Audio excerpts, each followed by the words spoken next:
Good afternoon everyone. Welcome in my class. What we have discussed in last class?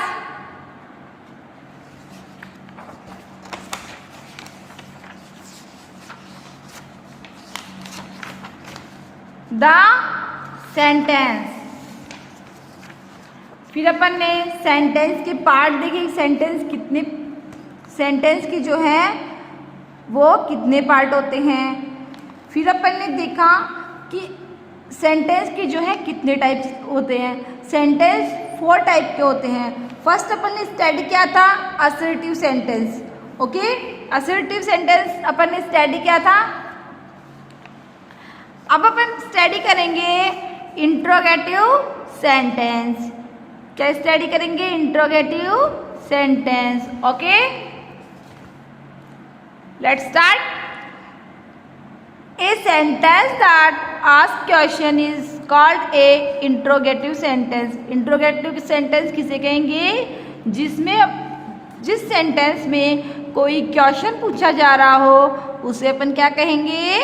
Interrogative sentence. It always and with A question mark. Interrogative जो sentence है उसका जो and होता है वो हमेशा question mark से होता है। किससे होता है बेटा? क्वेश्चन मार्क से होता है। Example, who was the first prime minister of India. ये क्या कर रहा है? सेंटेंस क्वेश्चन पूछ रहा है कि जो है इंडिया का फर्स्ट प्राइम मिनिस्टर कौन है। और ये सेंटेंस जो है वो किससे स्टार्ट हो रहा है? WH से स्टार्ट हो रहा है। और जिसका एंड है वो कैसे हो रहा है? क्वेश्चन मार्क से हो रहा है। इसलिए ये जो सेंटेंस है वो क्या है? Interrogative sentence. Why are you not answering our call. ये भी क्या है? Interrogative sentence. कैसे पता लगा हमें? क्योंकि ये WH से स्टार्ट हो रहा है और इसका जो एंड है वो क्वेश्चन मार्क से हो रहा है। इसलिए अपन ने पता लगाया कि ये क्या है? इंट्रोगेटिव सेंटेंस है। There are different type of question. Question जो है डिफरेंट टाइप से अपन आस्क कर सकते हैं। यस या no question and WH question. कुछ क्वेश्चन तो ऐसे होते हैं, इस तरीके से पूछे जाते हैं कि उनका जो एंड है हमें उसका जो आंसर है हम यस और नो में ही देना होता है। WH वाले भी कुछ क्वेश्चन ऐसे हैं जिनका आंसर हमें यस और नो में देना होता है। जैसे कुछ एग्जाम्पल अपन देखते हैं। आर यू हंग्री, तो अपन इसमें क्या करेंगे? यस या फिर no. Can you play hockey, ये भी क्या कर रहा है? यस या नो में आंसर अपन से पूछ रहा है।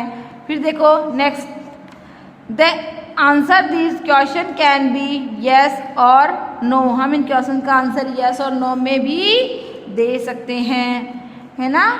WH question. WH questions are also called information question. You can not answer a WH question with a yes और ए नो।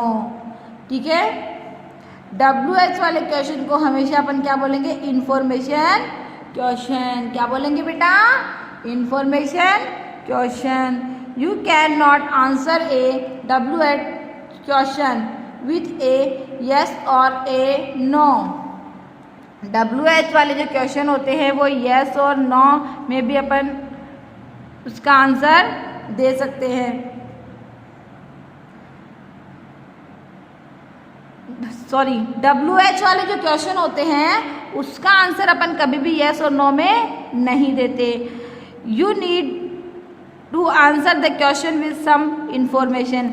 ये जो क्वेश्चन होता है ये अपने से कुछ इंफॉर्मेशन लेते हैं, तो अपने से यस और नो में इनका आंसर नहीं दे सकते। लेकिन इन क्वेश्चन में अपन क्या करते हैं? यस और नो में आंसर दे सकते हैं। WH वाले क्वेश्चन में हमें जितनी इन्फॉर्मेशन क्वेश्चन में पूछी है उतनी इन्फॉर्मेशन अपने को क्या होगी? देनी होगी। ठीक है, जैसे देखो ये है WH वाले question. Where is Neha studying. Where is Neha studying. Neha के बारे में पूछ रहा है कि नेहा स्टडी कहाँ कर रही है। तो अपने को क्या ऐसे यस या फिर नो का आंसर अगर अपन देंगे तो ये आंसर रॉन्ग होगा। क्योंकि ये तो इन्फॉर्मेशन पूछ रहा है अपने से, तो अपन इसका आंसर कैसे देंगे? Neha is studying in Jaipur. Neha कहाँ स्टडी कर रही है? जयपुर में। What did अमित ईट? अमित जो है वो क्या खाता है? Amit ate an apple. Amit के बारे में पूछा है तो अमित क्या खाता है? Apple. We can change an assertive sentence into a interrogative sentence, placing each were before the subject when we have only these verb in a sentence. Upon assertive जो सेंटेंस है उन्हें अपन इंट्रोगेटिव सेंटेंस में भी change कर सकते हैं। कैसे change करेंगे? Is am are was were दिया हुआ हो तो अपन उसे क्या करेंगे? स्टार्टिंग में राइट करेंगे, ठीक है। Before the subject when we have only this verb in a sentence. अपन क्या करेंगे? Is am are was were किसी क्वेश्चन में किसी सेंटेंस में अगर दी हुई होगी असर्टिव सेंटेंस में, तो उन्हें हम इंट्रोगेटिव में चेंज करने के लिए क्या करेंगे? अपन सब्जेक्ट से पहले जो है इनको राइट करेंगे। सब्जेक्ट से पहले अपन इनको राइट करेंगे। जैसे अपन कुछ एग्जाम्पल देखते हैं। Assertive sentence, you are tired. क्या सेंटेंस है? यू आर टायर्ड, ठीक है। अब इसे असर्टिव इंट्रोगेटिव में चेंज करने के लिए क्या करेंगे? आर को जो है सब्जेक्ट से पहले राइट करेंगे। क्या करेंगे? आर को सब्जेक्ट से पहले राइट करेंगे। तो देखो ये आर है और इसको अपन ने क्या किया? सब्जेक्ट से पहले राइट कर दिया। Are you tired? क्या आप टायर्ड है? ठीक है। आई एम एन अदर, इसमें क्या आ गया? एम आ गया। तो अब अपन इसे इंट्रोगेटिव में चेंज करने के लिए क्या करेंगे? एम को सब्जेक्ट से पहले राइट करेंगे। तो देखो am I an other, am I an other, है ना। फिर देखो next, placing the subject between the helping verb and the main verb when a sentence has both then verb. जो सब्जेक्ट एंड मेन वर्ब के जो बीच में जो दी हुई होती है हेल्पिंग वर्ब, उसको अपन इंट्रोगेटिव में चेंज करने के लिए क्या करेंगे? सब्जेक्ट से पहले राइट कर देंगे, ठीक है। फिर देखो कुछ और एग्जाम्पल है, उन्हें भी अपन देखेंगे। Neha is playing with her pet. Neha जो है किसके साथ प्ले कर रही है? पेट के साथ प्ले कर रही है। तो अब जो है इज कहाँ पे आया है? सब्जेक्ट और मेन वर्ब के बीच में क्या है? इज आया है। अब अपन इसे इंट्रोगेटिव में चेंज करेंगे तो कैसे करेंगे? इज को क्या है? नेहा से पहले राइट करेंगे। आई मीन सब्जेक्ट से पहले राइट करेंगे। देखो is Neha playing with her pet. इसको क्या किया अपन ने? नेहा से पहले राइट कर दिया। Shalini was painting the canvas. Shalini and painting के बीच में क्या है? वॉज है। सब्जेक्ट एंड मेन वर्ब के बीच में क्या है? वॉज दिया हुआ है। तो अब अपन इसे क्या करेंगे? वॉज को स्टार्टिंग में राइट करेंगे, सब्जेक्ट से पहले राइट करेंगे। तो अपन ने यहाँ पे सब्जेक्ट से पहले राइट कर दिया। Was Shalini painting the canvas. Was Shalini painting the canvas, है ना। तो ये था इंट्रोगेटिव सेंटेंस। अब बात करते हैं एक्सक्लेमेटरी सेंटेंस।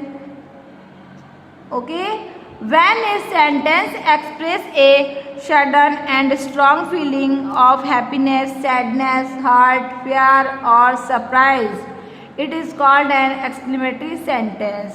exclamatory sentence किसे कहेंगे? ऐसे सेंटेंस जिसमें फीलिंग को जो है फीलिंग को एक्सप्रेस करते हो, सडन को एक्सप्रेस करते हो, या स्ट्रॉन्ग हैप्पीनेस को एक्सप्रेस करते हो या सैडनेस को एक्सप्रेस करते हो, हर्ट, फेयर, सरप्राइज, इनको एक्सप्रेस अगर अपन जो करते हैं सेंटेंस उनको क्या कहेंगे, एक्सक्लेमेटरी सेंटेंस। एंड एक्सक्लेमेशन उस जो सेंटेंस में एक्सक्लेमेटरी जो सेंटेंस है उसमें हमेशा एक्सक्लेमेशन मार्क लगा होगा, is use for this sentence, है ना।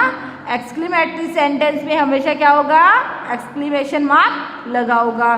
जैसे देखो, wow this is so beautiful dress, इसने क्या किया है, क्या किया है, इसने तारीफ की है ना, क्या किया है, तारीफ की है। तो अपन इसमें देखो वाओ, वाओ के जिस बाद में क्या लगा हुआ है, एक्सक्लेमेशन मार्क्स, एक्सक्लेमेशन मार्क्स, इसलिए क्या है, ये सेंटेंस है exclamatory sentence. ब्राव the dog saved the kid, तो इसमें भी क्या है, एक्सक्लेमेटरी, ये भी क्या है, एक्सक्लेमेटरी सेंटेंस। देखो जो फर्स्ट वाला वर्ड है इसके बाद में क्या राइट किया हुआ है, क्या राइट कर रखा है, एक्सक्लेमेशन मार्क, इसलिए अपन इस सेंटेंस को भी क्या कहेंगे, एक्सक्लेमेटरी सेंटेंस। ओके, फिर नेक्स्ट देखो, इम्परेटिव सेंटेंस। इम्परेटिव सेंटेंस किसे कहते हैं, When a sentence tells us about an order, request, advice or command, it is called an imperative sentence. It end with a full stop.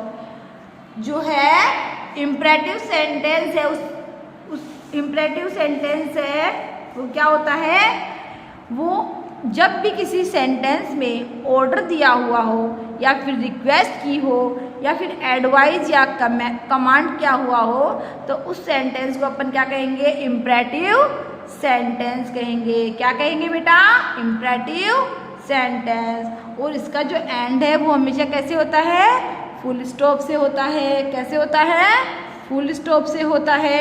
जैसे कुछ example है, please stop, please क्या है, please क्या है, रिक्वेस्ट कर रहा है, तो ये क्या हो गया, imperative sentence. Don't make a noise, ये क्या कर रहा है, ऑर्डर दे रहा है, डोंट मेक ए नॉइज, तो ये क्या है, इम्परेटिव सेंटेंस। ओके, तो आपको interrogative sentence, exclamatory sentence, imperative sentence समझ में आया। अब it's enough for today's demand topic. We will discuss in next class. Okay, thank you.